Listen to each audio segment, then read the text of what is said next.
नमस्कार। स्वागत है आपका श्रीदेव क्लासेस में धनगर। आज हम बाल विकास से एक महत्वपूर्ण टॉपिक लेकर आए हैं, वो है व्यक्तित्व, पर्सनालिटी, जो कि बाल विकास की सेकंड यूनिट से संबंधित है। जो थर्ड यूनिट है वो व्यक्तित्व पर्सनालिटी से संबंधित है। उसके लिए हम लेकर आए हैं, व्यक्तित्व की परिभाषा है व्यक्ति के वे आंतरिक व बाह्य गुण एवं लक्षण, विशेषता जिससे समाज में उसकी पहचान बने, उसे व्यक्तित्व कहते हैं। व्यक्तित्व के वह बाह्य व आंतरिक गुण एवं लक्षण, विशेषता जिससे समाज में उसकी पहचान बने, उसे व्यक्तित्व कहते हैं। मनोवैज्ञानिक वुडवर्थ के अनुसार व्यक्तित्व व्यक्ति के व्यवहार की एक समग्र गुणात्मकता है। वैलेंटाइन के अनुसार व्यक्तित्व जन्मजात एवं अर्जित प्रवृत्तियों का योग है। नेक्स्ट है, बोरिंग के अनुसार वातावरण के साथ सामान्य एवं स्थायी समायोजन ही व्यक्तित्व है। वॉटसन महोदय ने कहा है, हम जो कुछ करते हैं वही हमारा क्या है, व्यक्तित्व है। गिलफोर्ड के अनुसार, गिलफोर्ड ने व्यक्तित्व व्यक्ति के गुणों का से संबंधित बताया है। व्यक्तित्व निर्माण की शुरुआत परिवार में होती है तथा बालक समाज के व्यक्तित्व का निर्माण पूर्ण करता है। बालक समाज बालक के व्यक्तित्व का निर्माण पूर्ण करता है। इसकी शुरुआत कहाँ से होती है? देखिए, परिवार में शुरुआत होती है। व्यक्तित्व पर्सनालिटी से संबंधित बाल विकास में जो प्रश्न पूछे जाते हैं, हमने ऐसा संग्रह नोट्स इसमें बनाया है जिसमें आपसे इससे संबंधित सारे प्रश्न, सारी परिभाषाएं, विधियां, ये सभी इसमें समाहित हैं। आपकी आगामी परीक्षा रीट, सीटेट, एमपीटेट, इनसे संबंधित महत्वपूर्ण वीडियो है यह। आप देखिए श्रीदेव क्लासेस ऑनलाइन चैनल को सब्सक्राइब कीजिए, अपने दोस्तों को यह शेयर कीजिए, जानकारी बताइए। यहाँ है व्यक्तित्व की परिभाषाओं के अनुसार जो सामाजिक दृष्टिकोण होते हैं, ये दार्शनिक दृष्टिकोण के अनुसार व्यक्तित्व की परिभाषा है, व्यक्तित्व आत्मज्ञान का दूसरा नाम है, यह पूर्णता का प्रतीक है। ये मानते हैं, दार्शनिक दृष्टिकोण मानते हैं। दार्शनिक दृष्टिकोण के अनुसार व्यक्तित्व की परिभाषा, व्यक्तित्व आत्मज्ञान का दूसरा नाम है, यह पूर्णता का प्रतीक है। समाजवादी या समाजशास्त्री दृष्टिकोण जो मानते हैं, व्यक्तित्व उन सभी तत्वों का संगठन है जिसके द्वारा व्यक्ति को समाज में कोई स्थान प्राप्त होता है, इसलिए हम व्यक्ति को सामाजिक प्रवाह कह सकते हैं। ये श्रीदेव क्लासेस के ऑफलाइन नोट्स हैं जिनसे हम आपको ये वीडियो से संबंधित जानकारी बता रहे हैं। यहाँ है, व्यक्तित्व उन सभी तत्वों का संगठन है जिसके द्वारा व्यक्ति को समाज में कोई स्थान प्राप्त होता है, इसलिए हम व्यक्तित्व को सामाजिक प्रवाह कह सकते हैं। नेक्स्ट है, मनोवैज्ञानिक दृष्टिकोण के अनुसार यह सबसे उचित दृष्टिकोण है क्योंकि इसमें मनोवैज्ञानिकता पाई जाती है। वंशानुक्रमित वातावरण, मतलब किसका निर्माण होता है? व्यक्तित्व का विकास होता है। मनोवैज्ञानिक दृष्टिकोण मानता है कि वंशानुक्रम इनटू वातावरण दोनों के मिलने से व्यक्तित्व का निर्माण होता है। नेक्स्ट प्रश्न है, व्यक्तित्व को प्रभावित करने वाले कारक। अब व्यक्तित्व को कौन कौन से बिंदु जो है प्रभाव करते हैं? सबसे पहला प्रभावित करने वाला कारक है वंशानुक्रम। वंशानुक्रम से वह गुण जो बालक को अपने माता पिता से मिले होते हैं वंशानुक्रम कहलाते हैं। जैसे जो अपने माता पिता में गुण होंगे वह बालक में जो प्रदर्शित होंगे तो वह वंशानुक्रम के अंतर्गत आते हैं। ठीक है। नेक्स्ट प्रश्न इसमें है वातावरण। देखिए, वातावरण का बहुत अधिक प्रभाव पड़ता है। इसमें बालक का जो विद्यालय है, खेल का मैदान है, समाज, परिवार आदि कारक होते हैं। देखिए, हम आपको संबंधित बात बताते हैं वातावरण से संबंधित कि एक बालक को यदि सुदृढ़ और अच्छा शालीन वातावरण यदि मिलता है तो वह अच्छे से उस वातावरण से समायोजित होता है, उस अच्छे से वातावरण को सीखता है। और यदि यहाँ पर हम बालक को दूषित वातावरण, जैसे हम देखते हैं कि बालक के आसपास का जो वातावरण है यदि झगड़ालू है, आसपास के समाज में जो झगड़े होते हैं, सामाजिक परिवेश में जो कुंठा है, घृणा है, ऐसी स्थिति में बालक के इर्द गिर्द वातावरण में ऐसी स्थिति होगी तो बालक वही सब चीज़ें सीख जाएगा। उदाहरण के लिए हम देखते हैं कि किसी क्षेत्र विशेष में या जो बाहुल्यता है, जो आर्थिक दृष्टि से संपन्न नहीं होते हैं, जो कि अपनी पढ़ाई भी प्रारंभ नहीं कर पाते हैं और उन्हें व्यवसाय करना पड़ता है, तो उनको जो है वैसा वातावरण मिलने से उनकी शिक्षा वंचित रह जाती है। तो आपको विशेष रूप से हम बताते हैं कि जो ऐसे बालक वर्तमान समय में बहुत कम है, पर फिर भी यदि आपकी दृष्टि में कोई है जिनको शिक्षा से वंचित है, तो आपका पहला कर्तव्य बनता है कि आप उनको शिक्षित करें, उनको विद्यालय पहुंचाएं। इसके लिए आपसे विशेष आग्रह है। हम शुरुआत करते हैं मनोवैज्ञानिक कारण। अब मनोवैज्ञानिक कारण क्या होता है? इसके अंतर्गत बालक की रुचि, अभिवृत्ति, अभिक्षमता आदि होते हैं। मनोवैज्ञानिक कारण में बालक की रुचि, अभिवृत्ति, अभिक्षमता आदि इसके अंतर्गत आते हैं। मनोविश्लेषणवाद ने व्यक्ति के जीवन के प्रारंभिक 5 वर्ष व्यक्तित्व निर्माण में महत्वपूर्ण माने हैं। देखिए, यहाँ पर बहुत महत्वपूर्ण प्रश्न है कि मनोविश्लेषणवाद ने जो व्यक्ति है उसके जीवन के प्रारंभिक 5 वर्ष है उनको बहुत ही महत्वपूर्ण माना है व्यक्तित्व निर्माण में। जैसा व्यक्तित्व गढ़ना है आप इस स्थिति में गढ़ सकते हैं। तो बालक के जो प्रथम 5 वर्ष होते हैं वो बहुत ही महत्वपूर्ण होते हैं।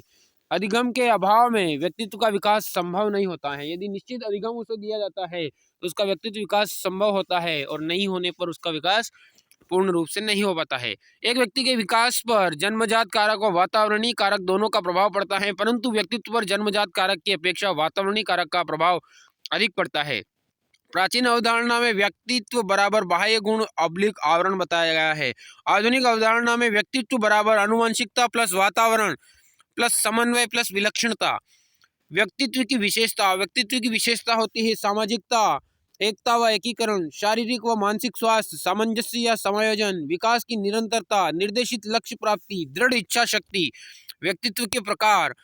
400 ईस्वी में प्रथम वर्गीकरण प्रस्तुत करने वाले मनोवैज्ञानिक यूनानी या ग्रीक हिप्पोक्रेट्स थे। इनके अनुसार शरीर द्रव्यों के आधार पर 4 भाग हैं। पहला होता है काले पित्त वाले। अब काले पित्त वालों की विशेषता होती है उदासीत होते हैं, उदासी, मंदित, निराशावादी व्यक्ति होते हैं। पीले पित्त वाले गुस्सेले व्यक्ति होते हैं, चिड़चिड़े स्वभाव वाले होते हैं। नेक्स्ट है श्लेष्मा। श्लेष्मा या कप प्रवृत्ति वाले व्यक्ति विरक्त या भाव शून्य होते हैं, उनमें भावनाएं जो है शून्य होती हैं। नेक्स्ट बताया उन्होंने रुधिर प्रवृत्ति वाले, जिसे प्रसन्न, खुशमिजाज और आशावादी कहा जाता था। व्यक्तित्व के प्रमुख सिद्धांतों की हम चर्चा करते हैं। यहाँ भी जो पित्त वाले इसके संबंध में बताया गया है, उनसे संबंधित प्रश्न पूछा जाता है कि किससे संबंधित क्या विशेषता होती है इनकी।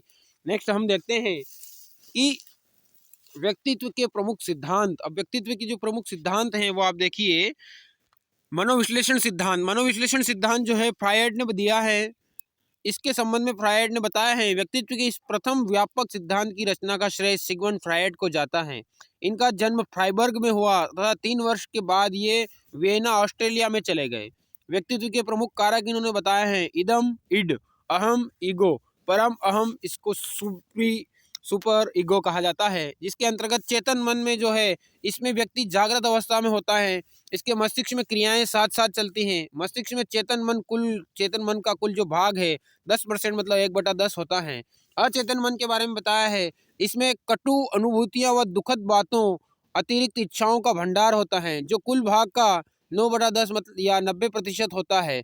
अर्धचेतन मन, यह चेतन का वह अचेतन मन के बीच की अवस्था है। याद की गई बातों में को अचानक भूलना, अटकना, हकलाना आदि अर्धचेतन मन को प्रदर्शित करते हैं। नेक्स्ट हम देखते हैं शरीर रचना का सिद्धांत। जीव विज्ञान की जो पृष्ठभूमि वाले मनोवैज्ञानिकों ने मानव व्यवहार तथा व्यक्तित्व के गुणों को एक बिल्कुल अलग तरह से देखा है। शरीर गठन व शरीर रचना के आधार पर व्यक्तित्व की व्याख्या की गई है। इस प्रकार की विचारधारा के प्रमुख प्रवर्तक शेल्डन है। शेल्डन महोदय ने शारीरिक गठन के आधार पर व्यक्तित्व को 3 भागों में बांटा है। जो है पहला भाग है गोलकाय या स्थूलकाय या गोलाकृति वाले व्यक्ति। भोजन प्रिय व्यक्ति होते हैं, हंसमुख प्रवृत्ति के होते हैं। प्रवृत्ति मतलब विशेषता होता है, यहाँ प्रवृत्ति से संबंधित विशेषता होता है। एवं आराम पसंद व्यक्ति होते हैं। आयताकार आकृति मतलब होता है पृष्ठकाय या आयताकाय। रोमांच प्रिय होते हैं, जोशीले होते हैं, क्रोध पर नियंत्रण रखने वाले होते हैं। लंबा आकृति लंबकाय या कृशकाय, एकांत प्रिय, निष्ठुर प्रवृत्ति एवं गुमसुम रहने वाले। विशेषक सिद्धांत। नेक्स्ट सिद्धांत होता है तीसरे नंबर का, 3rd नंबर का। व्यक्तित्व विशेषक सिद्धांत का प्रतिपादन रेमंड केटल ने किया था, जिसे आरबी केटल कहा जाता है। उन्होंने यह कारक विश्लेषण नाम की सांख्यिकीय प्रविधि का उपयोग करके व्यक्तित्व को अभिव्यक्त करने वाले कुछ सामान्य गुणों को ज्ञात किया। इन्हें व्यक्तित्व विशेषक के नाम से जाना जाता है। केटल भावुक व विचार स्पष्टता वाला व्यक्ति चक्र विक्षिप्त व्यक्ति कहलाता है। नेक्स्ट सिद्धांत है मांग सिद्धांत। इस सिद्धांत के प्रतिपादक हेनरी ए मुरे हैं। इन्होंने व्यक्ति के 40 मांग आवश्यकताएं बताई हैं। मांग का सिद्धांत इस मान्यता पर आधारित है कि मानव एक प्रेरित जीव है, तो अपने अंतर्निहित आवश्यकताओं व दबाव के कारण जीवन में उत्पन्न तनाव को कम करने का सतत प्रयास करता रहता है। मांग दबाव की परिस्थिति व्यक्ति में भाग हमेशा एक प्रकार के तनाव को उत्पन्न करती रहती हैं। व्यक्ति इस तनाव को कम करने के लिए न केवल पुराने उद्देश्यों की पूर्ति को बनाए रखता है, वरन नए रचनात्मक कार्यों को करने के लिए प्रेरित रहता है। अगला सिद्धांत है शील गुण का सिद्धांत। यह सिद्धांत आलपोर्ट व केटल ने दिया है। इस सिद्धांत के अनुसार व्यक्ति के व्यक्तित्व की संरचना अलग अलग प्रकार के शील गुणों से ठीक वैसे ही बनी होती है जैसे एक मकान की संरचना जो कि छोटी छोटी ईंटों व पत्थरों से बना होता है। शील गुण सामान्य अर्थ में व्यक्ति के व्यवहारों का वर्णन करते हुए जैसे ईमानदार, चोर, ताकतवर, सक्रिय आदि बताए हैं।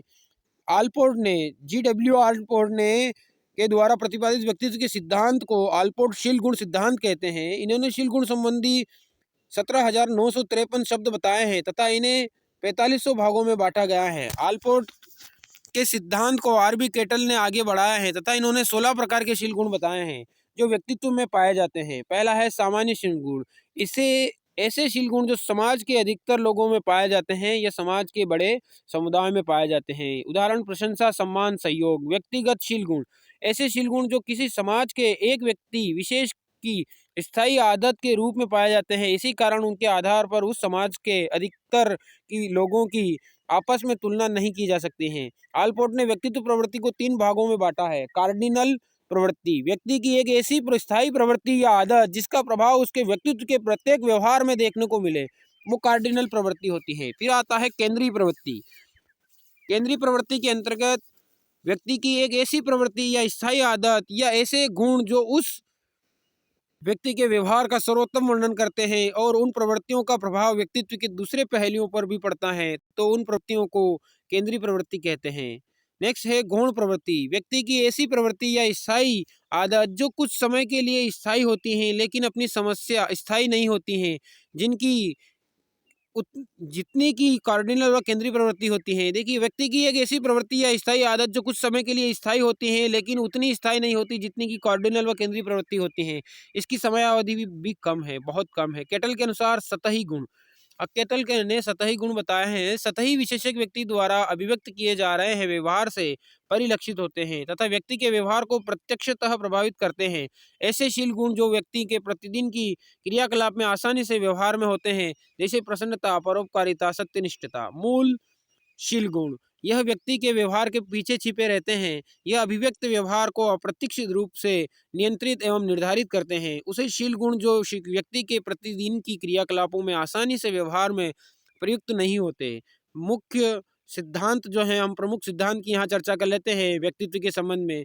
जीव विज्ञान का सिद्धांत जो दिया है गोल्डस्टीन ने दिया है। शरीर रचना सिद्धांत शेल्डन ने दिया है। आत्मज्ञान का सिद्धांत ये जो है आपका हलवर्ग मैस्लो ने दिया है। आलपोर्ट का सिद्धांत आलपोर्ट ने दिया है। मनोविश्लेषण का सिद्धांत सिगमंड फ्रायड ने दिया है। विशेषज्ञ सिद्धांत केटल ने दिया है। मांग का सिद्धांत हेनरी मूरे ने दिया है।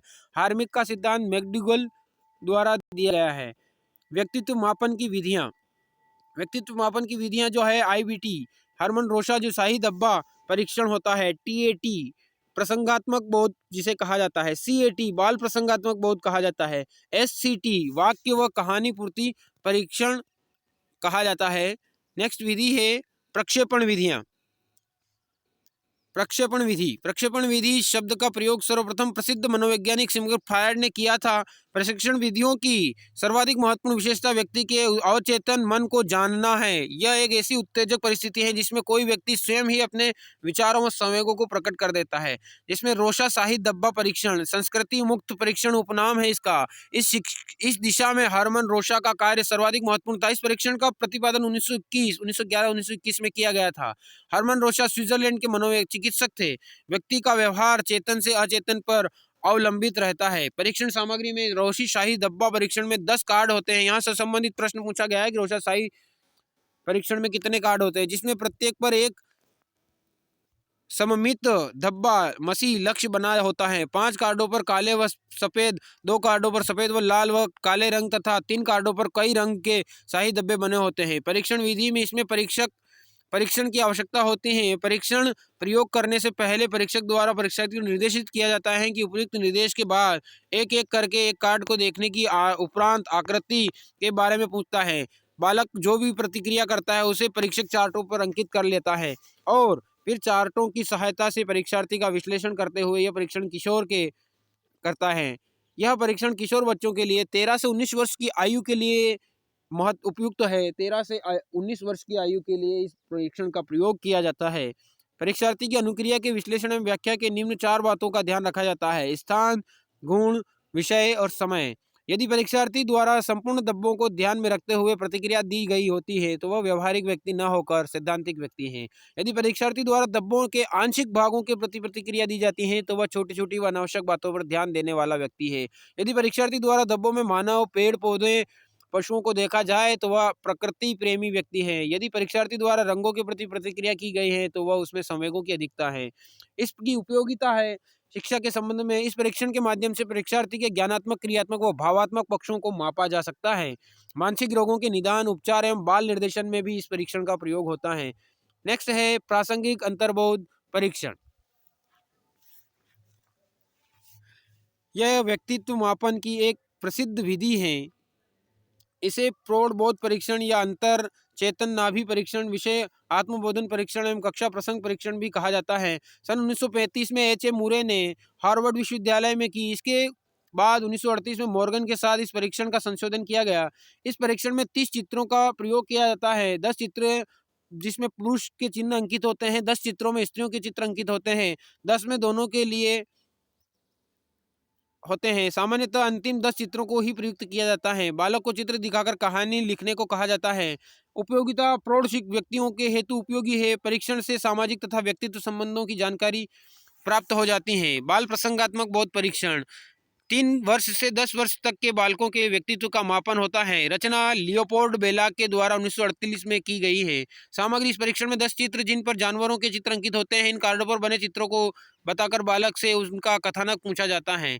बालक द्वारा विधि देखिए इसकी। बालक द्वारा दिए गए विचारों का विश्लेषण करके उनकी रुचि, समस्या, व्यवहार को मापते हुए व्यक्तित्व का विकास किया जाता है। भारत में इस परीक्षण का संशोधन व अनुकूलन जो है कोलकाता की उमा चौधरी ने किया था। इस परीक्षण का विचार सर्वप्रथम डॉक्टर अर्नेट किस्ट ने प्रस्तुत किया था। नेक्स्ट विधि है वाक्य या कहानी पूर्ति परीक्षण। इस परीक्षण का विकास पाइन व टेंडलर ने 1930 में किया था। इस दिशा में सबसे सराहनीय कार्य रोटर्स ने किया है। भारत में भी विश्वनाथ मुखर्जी ने ऐसे परीक्षण का निर्माण किया है। इस विधि द्वारा अधूरे वाक्य को शीघ्र पूरा करने के लिए दिया जाता है। नेक्स्ट विधि है अन्य विधियों में शब्द साहचर्य परीक्षण। इसे स्वतंत्र शब्द साहचर्य परीक्षण भी कहते हैं। इस विधि को 1879 में गाल्टन ने प्रतिपादित किया था। इसमें शब्दों की सहायता से प्रतिक्रिया करवाते हुए बालक के व्यक्तित्व का निर्धारण का प्रयास किया जाता है। गाल्टन ने इस परीक्षण में 75 शब्दों की सूची का प्रयोग किया था। सन 1904 में युंग ने लगभग 100 शब्दों की सूची का प्रयोग किया। युंग की सफलता से प्रभावित होकर रोफनप ने भी 1910 से 1946 तक अन्य प्रकार के शब्द साहचर्य परीक्षण निर्मित किए। नेक्स्ट विधि है खेल नाटक विधि। प्रवर्तक मोरेना है। इस विधि में खेल व अभिनय की सहायता से बालक के अचेतन मन की भावनाओं को इस परीक्षण का विचार सर्वप्रथम डॉक्टर अर्नेट। नेक्स्ट देखते हैं, यहाँ देखिए जानने का प्रयास किया गया है तथा व्यक्तित्व का पता लगाया जाता है। चित्र नैराश्य विधि। इस विधि के प्रवर्तक रोजेन विंग हैं। इन्होंने 12 कार्ड महिलाओं के लिए व 12 कार्ड पुरुषों के लिए निर्धारित किए थे। इन कार्डों पर महिलाओं व पुरुषों के द्वारा कुंठा व निराशा को मापने का प्रयास किया जाता है। अभिव्यक्ति परीक्षण विधि। प्रवर्तक मैकोवर। इस विधि में बालक को कोई भी चित्र बनाने के लिए कहा जाता है। उस चित्र के आधार पर व्यक्तित्व का निर्धारण का प्रयास किया जाता है। अप्रक्षेपण या निरप्रक्षेपण विधियां। आत्मकथा लेखन विधि, अंतरदर्शन विधि या आत्मनिरीक्षण विधि इनके अन्य नाम है। एक व्यक्ति के द्वारा स्वयं की क्रियाओं का अध्ययन करना। इस विधि का दर्शन जॉन लॉक ने दिया तथा इस विधि के जन्मदाता विलियम वुंट या टिचनर हैं। प्रश्नावली या परिसूची। आदि जनक सुकरात हैं। मनोविज्ञान में इस विधि की शुरुआत वुडवर्थ ने की। प्रश्नावली विधि का दर्शन सुकरात की प्रसिद्ध दार्शनिकता ने गीता दर्शन को आदर्श मानकर दिया, किंतु इस विधि के जन्मदाता वुडवर्थ है। प्रश्नों के समूह को प्रश्नावली वुडवर्थ ने कहा है। यह विधि साक्षात्कार का औपचारिक या लिखित रूप है तथा इस विधि को कागज पेंसिल विधि के नाम से भी जाना जाता है। प्रश्नावली 4 भेद होते हैं। बंद प्रश्नावली में प्रतिबंधित प्रश्नावली होती है। इस प्रश्न में उत्तर या हाँ या ना में देना होता है। खुली प्रश्नावली में उत्तर लिखने की छूट होती है। सचित्र प्रश्नावली के इस प्रश्नावली में प्रश्न के उत्तर से संबंधित चित्र होते हैं। मिश्रित प्रश्नावली। इस प्रश्नावली में उपरोक्त तीनों प्रकार के प्रश्नों का मिश्रण होता है। प्रश्नावली की सहायता से व्यक्ति के गुणों की परीक्षा की जाती है।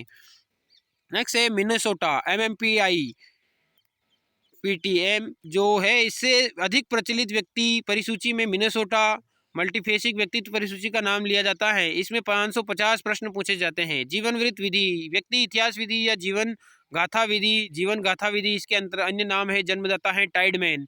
इस विधि में व्यक्ति के व्यवहार का अध्ययन जन्म से लेकर वर्तमान समय तक के संपूर्ण व्यवहार किया जाता है। चोरी करने, झूठ बोलने, स्कूल से भागने वाले एवं बाल अपराधी बालकों का अध्ययन करने के लिए यह सर्वश्रेष्ठ विधि है। समस्या के कारणों को जन्म जानना निदान कहलाता है। निदान मनोविज्ञान द्वारा किया जाता है ताकि उनका उपचार क्षेत्रों के द्वारा, शिक्षा के द्वारा किया जा सके। यह विधि निदानात्मक विधियों में सर्वश्रेष्ठ विधि है। साक्षात्कार विधि, इस विधि की शुरुआत अमेरिका से हुई है। साक्षात्कार को अंग्रेजी में इंटरव्यू कहते हैं। इंटर आंतरिक व्यू अवलोकन, साक्षात्कार का अर्थ है आंतरिक अवलोकन करना है। यह व्यक्तित्व मापन की सर्वाधिक लोकप्रिय विधि है। इस विधि में प्रश्न व समय सीमा अनिश्चित होती है। नियंत्रित या औपचारिक विधि, इसमें प्रश्न पूर्व निर्धारित रहते हैं। साक्षात्कार जो प्रश्न पूछता है उसी का उत्तर देना होता है। साक्षात्कारता जो प्रश्न पूछता है उसी का उत्तर देना होता है। अनियंत्रित या अनौपचारिक विधि, इसमें प्रश्न पूर्व निर्धारित नहीं रहते हैं। 55% व्यक्तित्व से संबंधित, 38% अभिव्यक्ति से संबंधित और 7% प्रयोग किए गए शब्दों से संबंधित होता है। नेक्स्ट है वस्तुनिष्ठ विधियां। नेक्स्ट जो है वस्तुनिष्ठ विधियां हम नेक्स्ट भाग में पढ़ेंगे। भाग 1 में आपने इससे संबंधित जो विधियां देखी हैं, श्रीदेव क्लासेस में आपका हार्दिक अभिनंदन, स्वागत था। नेक्स्ट वीडियो के लिए हम इसमें वस्तुनिष्ठ विधियां देखेंगे। ठीक है, आप चैनल को सब्सक्राइब कर लीजिए, अपने दोस्तों को ये जानकारी पहुंचा दीजिए।